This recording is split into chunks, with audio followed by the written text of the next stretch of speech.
Scientific calculator gate ఎగ్జామ్‌లో ఇస్తారు కదా! అది ఎలా ఎఫెక్టివ్‌గా వాడాలి? నేను గేట్ ఎగ్జామ్ రాసేటప్పుడు 2021లో 2019లో ఫర్‌గాట్ 2019లో గేట్ క్యాలిక్యులేటర్ ఒక సిల్లీ మిస్టేక్ చేయడం వల్ల 1 మార్క్ లూజ్ అయ్యి గేట్ ర్యాంక్ అనేది 200 నుంచి 700కి ఫాల్ అయ్యానండి. ఇలా మీరు గేట్ ర్యాంక్ అనేది ఫాల్ అవ్వకోకుండా ఈ వీడియో నేను మంచి ట్రిక్స్, టిప్స్‌తో అట్లాగే నేను ఎలా ఎఫెక్టివ్‌గా వాడాలి, తక్కువ టైమ్‌ని స్పెండ్ చేస్తూ సైంటిఫిక్ క్యాలిక్యులేటర్‌ని ఎలా వాడాలి, అట్లాగే మనం ఎక్కువ టైం అనేది క్వెషన్ సాల్వింగ్‌లో పెట్టాలి, తక్కువ టైం అనేది దీంట్లో పెట్టాలి. ఇంకొక ఇంపార్టెంట్ పాయింట్ వచ్చేసి మనం రియల్ గేట్ ఎగ్జామ్ రాసేటప్పుడు ప్రెషర్ ఫీల్ అవుతాం. ఆ ప్రెషర్‌లో మనము క్యాలిక్యులేషన్‌లో మైండ్ మంచిగా వర్క్ అవ్వదు. ఖచ్చితంగా మనం ఏదైనా క్యాలిక్యులేషన్ చేయాలంటే ఈజీగా సింపుల్ క్యాలిక్యులేషన్ అయినా కూడా మనం సైంటిఫిక్ క్యాలిక్యులేటర్, ఆన్‌లైన్ క్యాలిక్యులేటరే వాడాలి. This is the tip I am going to give you. So, మనము అట్లాంటప్పుడు మనము అన్ని ఫంక్షన్‌లు మనం నేర్చుకొని ఉంటేనే మనము ఎఫెక్టివ్‌గా వాడగలుగుతాం తక్కువ టైంలో. సో, ఈ వీడియోలో నేను 10 సిల్లీ మిస్టేక్స్‌ని ఎలా అవాయిడ్ చేయాలి గేట్ ఎగ్జామ్‌లో, అట్లాగే ప్రతి ఆప్షన్ గురించి, ఎవ్రీ ఆప్షన్ నాకు చాలా ఆప్షన్స్ అవైలబిలిటీలో ఉన్నాయి. ఎక్స్ స్క్వేర్, ఎక్స్ క్యూబ్, ఈ పవర్ ఎక్స్, 10 పవర్ ఎక్స్, అట్లాగే ట్రిగ్నామెట్రిక్ ఫంక్షన్స్ కాస్, సైన్, ఫై, అట్లాగే మనకి ఇంకా ఇంపార్టెంట్ వచ్చేసి డిగ్రీ మోడ్ అంటే ఏంది, రేడియన్స్ మోడ్ అంటే ఏంది, అట్లాగే మెమరీ ఫంక్షన్స్ ఉన్నాయి, ఎంసీ, ఎంఆర్, ఎంఎస్, ఎం ప్లస్, ఎం మైనస్. ఇంకొక ఇంపార్టెంట్ పాయింట్ వచ్చేసి మనము బోర్డ్ మాస్ ఎర్రర్స్‌ను మిస్టేక్‌ని చేయకుండా ఎలా అవాయిడ్ చేయాలనేది ఈ వీడియోలో నేను కంప్లీట్ వీడియోలో ఎక్స్‌ప్లెయిన్ చేస్తాను. స్టే ట్యూన్డ్, కంప్లీట్ వీడియో చూడండి. ఖచ్చితంగా మీకు చాలా యూజ్ అవుతుంది. చాలా ఎఫెక్టివ్‌గా క్యాలిక్యులేటర్‌ని ఎలా వాడాలో నేర్చుకుంటారు. నేను మెయిన్‌గా మెమరీ ఫంక్షన్స్ ఎలా వాడాలో ఎఫెక్టివ్‌గా చెప్తాను. దానివల్ల మీరు చాలా తక్కువ టైంలోనే మీరు క్యాలిక్యులేషన్ చేస్తారు. కావాలంటే కంప్లీట్ వీడియో చూడండి. Let's get into the main video. Yeah!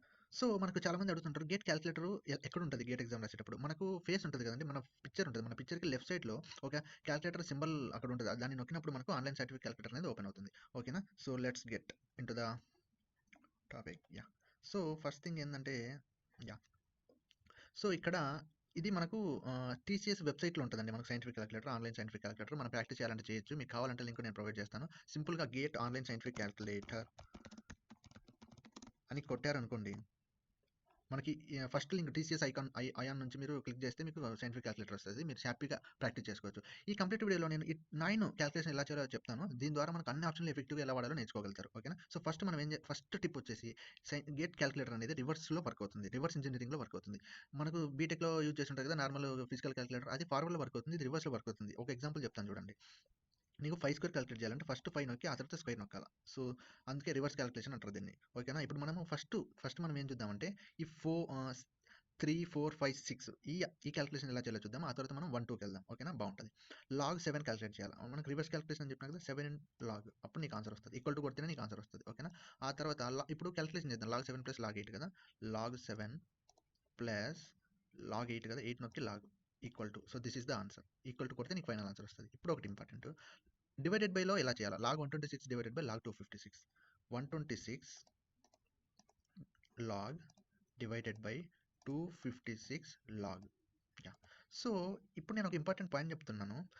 మనకు ఎగ్జామ్‌లో మన క్వెషన్‌లో లాగ్ బేస్ 10 అంటే ఎల్ఓజీ, అట్లాగే ఎల్ఎన్ వాడితే బేస్ అనేది ఈ ఉంటది. మనకు అక్కడ ఉన్న క్యాలిక్యులేషన్ మనం లాగ్ బేస్ 10తో చేయాలా, లాగ్ ఈతో చేయాలనేది కరెక్ట్‌గా చూసి మీరు క్యాలిక్యులేషన్ చేయండి. ఓకేనా? That is most important. So, LN వచ్చేసి బేస్ ఈ ఉంటది. నెక్స్ట్ ఒకవేళ మనము బేస్ అనేది 32 ఉంది. దాన్ని మనం ఎలా క్యాలిక్యులేటర్‌తో సాల్వ్ చేయాలని చెప్పి చూస్తాం. ఇక్కడ లాగ్ వై ఎక్స్ ఉంది కదా! ఎప్పుడైనా చూడండి ఎక్స్, వై అనేది 2 వేరియబుల్స్ ఉన్నాయనుకోండి మన క్యాలిక్యులేషన్‌లో. ఫస్ట్ ఎక్స్ ఎంటర్ చేయాలా, ఆ తర్వాత వై ఎంటర్ చేయాలా. ఇక్కడ ఎక్స్ అనేది ఏంది 516. 516. ఇప్పుడు మనం లాగ్ ఆఫ్ ఎంత 32 బేస్ అంటే వై వాల్యూ 32 కొట్టి, ఓకేనా? ఈక్వల్ టు కొడితే ఆన్సర్ వస్తది. సో, ఫస్ట్ ఎక్స్ ఆ తర్వాత వై. ఇది థంబ్ రూల్ అంటే గుర్తుపెట్టుకోండి. ఇక్కడ చూస్తే ఇంకొక example, yth root of x ఉంది. ఫస్ట్ ఎక్స్ వాల్యూ ఎంటర్ చేసి ఆ తర్వాత మనము వైత్ రూట్ ఎంటర్ చేయాలి. ఎగ్జాంపుల్ చూద్దాం. 2th రూట్ ఆఫ్ 100 క్యాలిక్యులేట్ చేయాలి. ఫస్ట్ 100 నొక్కి ఎక్స్ వాల్యూ, ఆ తర్వాత 32th రూట్. ఓకేనా? యాహ్! సో, ఇలా ఆన్సర్ వస్తదండి. ఫస్ట్ ఎక్స్ వాల్యూ, ఆ తర్వాత y value. 369 whole power 109 calculate చేయాలనుకోండి. ఫస్ట్ ఏంది ఎక్స్ పవర్ 9 ఎక్కడుంది? ఎక్స్ పవర్ వై ఎక్కడుంది? Where is the x power y? This is. First x నొక్కాలి. అంటే ఎంత? 369 ఎంటర్ చేసి పవర్ ఆఫ్ 109 ఎంటర్ చేయాలి. 109. సో, అయిపోయింది. సో, 6th క్యాలిక్యులేషన్ అయిపోయింది. 5th అయిపోయింది. 4th అయిపోయింది. 3rd అయిపోయింది. ఇప్పుడు మనం బోర్డ్ మాస్ క్యాలిక్యులేషన్‌లోకి వెళ్దాం. ఇప్పుడు ఈ రివర్స్ ఇంజినీరింగ్ ఎలానో అర్థమైంది కదా! ఈ ఫస్ట్ వచ్చేసి square root of 56 square 712 cube 569 power 7. దీన్ని ఎలా క్యాలిక్యులేట్ చేయాలో చూద్దాం ఒకసారి. సో, ఫస్ట్ మనం ఏంది రివర్స్ ఇంజినీరింగ్. అందుకే రివర్స్ ఇంజినీరింగ్ అంటున్నాం. ఫస్ట్ 56 స్క్వేర్ కదా! 56 square plus 712 square plus 569 square. Answer వచ్చింది. వచ్చిన ఆన్సర్‌కి మనం స్క్వైర్ రూట్ వేయాలి. వేసినాం. ఈక్వల్ టు కొట్టాలి. అప్పుడు 913 వచ్చింది. సో దీన్ని రివర్స్ ఇంజనీరింగ్ అంటారు. ఫస్ట్ 56 స్క్వేర్, 712 క్యూబ్, 56947 దానికి స్క్వేర్ రూట్ రివర్స్ ఇంజనీరింగ్. ఇప్పుడు మనం బోర్డ్ మాస్ ఎర్రర్స్ని ఎలా అవాయిడ్ చేయాలో నేర్చుకుందాం. క్వశ్చన్ ఇక్కడ క్యాలిక్యులేషన్ 2 చేశారంటే మీకు బోర్డ్ మాస్ ఎర్రర్స్ ఎలా అవాయిడ్ చేయాలో చూస్తాము. ఆ తర్వాత మనము క్యాలిక్యులేషన్ 7, 8తో మనము రేడియన్స్ మోడ్, డిగ్రీ మోడ్‌కు డిఫరెన్స్ తెలుసుకుంటాం. ఓకేనా? ఇప్పుడు మనము ఈ సెకండ్ క్యాలిక్యులేషన్‌లోనే మెమరీ ఫంక్షన్స్ యూస్ కూడా తెలుసుకుంటాం. ఓకేనా? ఫస్ట్ మనము దీన్ని సాల్వ్ చేద్దాం బోర్డ్ మాస్‌ని. 1/5 + 1/3 / 1/8 కదా! మనం బ్రాకెట్స్ అనేది ఎఫిషియెంట్‌గా వాడాలి. లేకుంటే ప్రాబ్లమ్ వచ్చేస్తది. బ్రాకెట్ మెయిన్ బ్రాకెట్ మళ్ళీ 1/5కి 1 బ్రాకెట్ ఎయాల. 1/5 bracket close plus 1/3 bracket close మళ్ళీ main bracket close divided by main bracket open 1/8 ఒకటే ఉంది కాబట్టి సింపుల్‌గా లోకల్ బ్రాకెట్స్‌తో సరిపోతుంది. ఈక్వల్ టు కొట్టేయాలి. ఇది ఆన్సర్ 122.666. సో ఇంత కష్టంగా ఉంది కదండీ! నేను ఇప్పుడు ఇది ఇంత కష్టంగా ఉంటే ఇది ఎంత కష్టంగా ఉంటది? ఎన్ని బ్రాంచెస్ వాడాలా? లోకల్‌వి ఇక్కడ దీనికి లోకల్‌గా వాడాలా, దీనికి లోకల్‌గా వాడాలా, దీనికి లోకల్‌గా వాడాలా, ఈ 1/2కి లోకల్‌గా వాడాలా, దీనికి ఒక మెయిన్ బ్రాంచెస్ వాడాలి, దీనికి మెయిన్ బ్రాంచెస్ వాడాలి. ఇలా ఎక్కువ బ్రాంచెస్ అవుతుంది. సో మనం మిస్టేక్ చేసే అవకాశం ఉంటది బ్రాంచెస్ మిస్టేక్స్. కాబట్టి నేనేం చెప్తున్నానంటే ఈ వీడియోలో బోర్డ్ మాస్ ఎర్రర్స్‌ని అవాయిడ్ చేయడానికి మెమరీ ఫంక్షన్స్ ఎఫెక్టివ్‌గా వాడారంటే మీరు చాలా ఈజీగా క్యాలిక్యులేషన్ చేయగలుగుతారు. ఒక ఎగ్జాంపుల్ చూపిస్తాను. అసలు ఎంఎస్ అంటే ఏంది? ఎంఎస్ అంటే మెమరీ సేవ్. ఒక 10 వాల్యూని సేవ్ చేయాలనుకోండి. మెమరీ సేవ్ నొక్కారంటే ఈడ ఎం అనేది ఎనేబుల్ అయిపోద్ది. అంటే నువ్వు ఎప్పుడైతే ఎంఆర్ అంటే మెమరీ రీకాల్, ఎంసీ అంటే మెమరీ క్యాన్సల్. ఒక సేవ్ చేసిన వాల్యూని మనము మెమరీలోంచి డిలీట్ చేయాలంటే మెమరీ క్యాన్సల్. రీకాల్ చేయాలంటే దాన్ని వాడాలంటే recall. Add to memory value ఒక వాల్యూని మెమరీలో ఉన్న వాల్యూని యాడ్ చేసి మళ్ళీ మెమరీలోనే స్టోర్ చేయడాన్ని. సబ్‌స్ట్రాక్ట్ టు మెమరీ వాల్యూ ఒక వాల్యూని మెమరీలో ఉన్న వాల్యూని సబ్‌ట్రాక్ట్ చేసి అక్కడే స్టోర్ చేయడం. దాన్ని ఎం మైనస్ అంటారు. ఓకేనా? సో ఇప్పుడు 10ని స్టోర్ చేసినా కదా! నేను ఇప్పుడు ఏం చేస్తానంటే 10 స్క్వేర్ క్యాలిక్యులేట్ చేద్దాం అనుకుంటున్నా. మెమరీ కాల్ స్క్వేర్ చేద్దాం. చూడండి 100 వస్తుంది. అంటే మెమరీ రీకాల్‌తో క్లిక్ చేశారంటే మెమరీ వాల్యూ అనేది స్టోర్ చేసిన మెమరీ వాల్యూ వాడొచ్చు మనం. ఓకేనా? That is the approach. ఈ మెమరీ కాల్‌ని మనము క్యాన్సిల్ చేసేద్దాం. డిలీట్ చేసేసిన. ఓకేనా? ఇప్పుడు మనము దీనికి ఎలా అప్లై చేయాలో చూద్దామా? దీనికి అప్లై చేయాలో చూద్దాం. 1 సో మనము ఎప్పుడైనా ఏం చేయాలంటే మెమరీ సో ఫస్ట్ 1/5 + 1/3 / 1/8 కదా! సో ఫస్ట్ మనం ఎప్పుడైనా డినామినేటర్‌ని మెమరీ సేవ్ చేసుకుంటే చాలా బెనిఫిట్‌గా ఉంటది. ఓకేనా? చూద్దాం. ఇప్పుడు దీన్ని 1/8ని కదా! ఓకే. 1/8ని సో 0.125 వచ్చింది. దీన్ని మెమరీ సేవ్ చేసేద్దాం. మెమరీలో సేవ్ అయిపోద్ది. పైన క్యాలిక్యులేషన్ చేద్దాం. 1/5 సింపుల్‌గా డినామినేటర్ లేనప్పుడు చాలా ఈజీగా అయిపోద్దండి క్యాలిక్యులేషన్. 1/3 ఎందుకంటే డినామినేటర్‌ని మనం మెమరీ సేవ్‌లో చేసాం కాబట్టి దీనికి మనం divided by memory recall value చేస్తే మనకు ఆన్సర్ వస్తది. సేమ్ ఆన్సర్ వచ్చింది కదా! సో అప్రోచ్ ఏంది? దీన్ని మెమరీ సేవ్ చేసేసి, దీన్ని క్యాలిక్యులేట్ చేసి మెమరీ సేవ్ చేసేసి, దీన్ని కూడా క్యాలిక్యులేషన్ చేసి డివైడెడ్ బై మెమరీ రీకాల్ చేసేస్తే అయిపోతుంది. దీన్ని చేద్దాం ఒకసారి మీకు బాగా అర్థం. దీన్ని మనం ఏం చేయాలంటే మెమరీ సేవ్‌లో సేవ్ చేయాలి డినామినేటర్‌ని. 1/2 బ్రాకెట్స్ అవసరం లేదు కదా! మనకు పెద్ద డినామినేటర్‌లు ఏం లేవు. ఉన్నది ఒక టర్మ్ బై టర్మ్ క్యాలిక్యులేషన్ చేస్తున్నాం. ఆన్సర్ వచ్చింది. దీన్ని మెమరీ సేవ్ చేసేసాం. ఎంఎన్ ఎనేబుల్ అయిపోయింది. ఇప్పుడు 1/3 plus 1/8 equal to divided by memory recall. Answer వచ్చింది. సో ఎంత ఈజీగా క్యాలిక్యులేట్ చేసినా అదే గాని బోర్డ్ మాస్ రూల్స్ ఫాలో అయితే బ్రాకెట్స్ చేసుకుంటూ ఎన్ని బ్రాకెట్స్ చేస్తావు? ఎంత టైం పడుతుంది? It's a time taking process. ఈ మెమరీ సేవ్ అడ్వాంటేజ్ అదే అండి. బోర్డ్ మాస్ ఎక్కువ బ్రాకెట్స్ వాడాలన్న సిట్యుయేషన్‌లో మనము మెమరీ సేవ్ వాడాల్సింది ఉంటదండి. ఇంకొకటి సెవెంత్‌ది డిగ్రీ మోడ్, రేడియన్స్ మోడ్‌కు చూద్దాం అసలు ఏది ఎలా వాడాలి. ఇప్పుడు టాన్ 100 క్యాలిక్యులేట్ చేయాలా?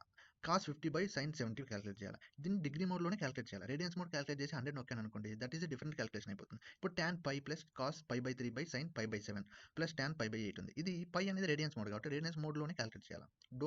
ఇప్పుడు పైని మీరు 180 అనుకోని 180 లాగా 180 పెట్టొచ్చు. అప్పుడు డిగ్రీ మోడ్‌లో చేయాలి. కానీ పైని పై లాగే వాడాలనుకోండి ఇక్కడ పై ఉంది కాబట్టి పైని పై లాగే వాడాలన్నప్పుడు రేడియన్స్ మోడ్‌లోనే చేయాలి. ఓకేనా? సో దీన్ని మనం ఈజీగా ఎలా చేయాలో చూద్దాం.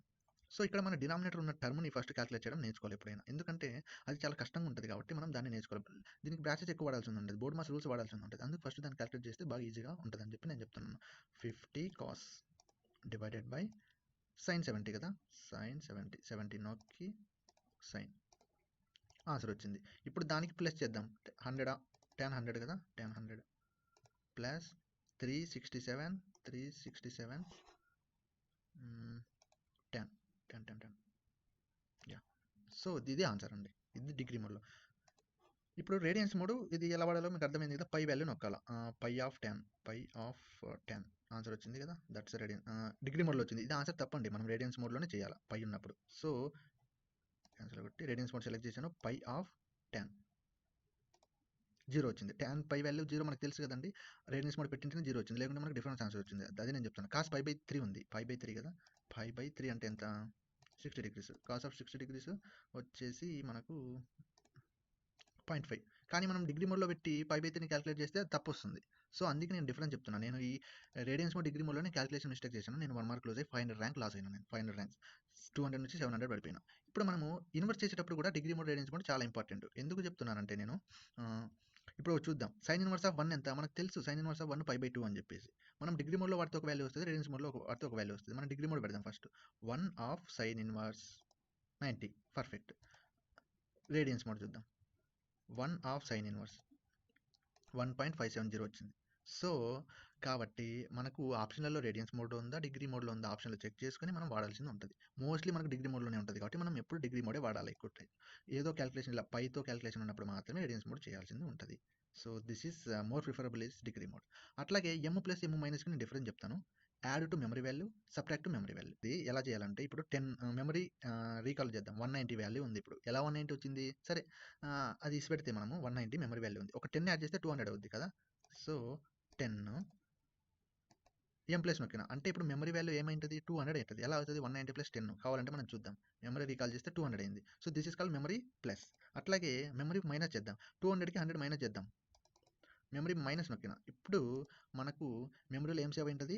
100 సేవ్ అయింది. సో, దిస్ ఈస్ వాట్ మన సబ్ట్రాక్షన్ జరిగి అది మెమరీలోనే సేవ్ అయిపోతుంది. అడిషన్ జరిగి మెమరీలోనే సేవ్ అవుతుంది. ఇది పెద్ద యూజ్ ఉండదు. That's okay. Leave about it. మనం మెయిన్‌గా వాడాల్సింది మెమరీ సేవ్, మెమరీ రీకాల్. ఎప్పుడు డినామినేటర్‌లో ఉన్నప్పుడు డినామినేటర్ ఎక్కువ క్యాలిక్యులేషన్ ఉన్నప్పుడు మనము మెమరీ ఆప్షన్‌లో వాడాల్సింది ఉంటది. ఓకేనా? ఈ వీడియో మీకు చాలా హెల్ప్‌ఫుల్‌గా ఉంటే కామెంట్ సెక్షన్‌లో హెల్ప్‌ఫుల్ అని చెప్పి కామెంట్ చేయండి. మీకు హెల్ప్‌ఫుల్‌గా లేకుంటే నాట్ హెల్ప్‌ఫుల్ అని చెప్పి కామెంట్ సెక్షన్‌లో పెట్టండి. నేను వచ్చేసి గేట్ 2019లో డబుల్ అనేది ఫస్ట్ అటెంప్ట్‌లోనే క్రాక్ చేసి బీటెక్ ఫోర్త్ ఇయర్‌లోనే క్రాక్ చేసి నేను ఐఐటీ ఖరగ్పూర్‌లో మాస్టర్స్ చేశానండి. ఎలక్ట్రికల్ ఇంజినీరింగ్ వాళ్ళకి అన్ని బ్రాంచ్‌ల వాళ్ళకి నార్మల్ జనరల్ గేట్ మోటివేషన్స్ ఇస్తుంటాను. జనరల్ టాక్ ఇస్తుంటాను. అదే ఎలక్ట్రికల్ వాళ్ళకి, ఈసీ వాళ్ళకి నేను టెక్నికల్ వీడియోస్ కూడా చేస్తుంటాను.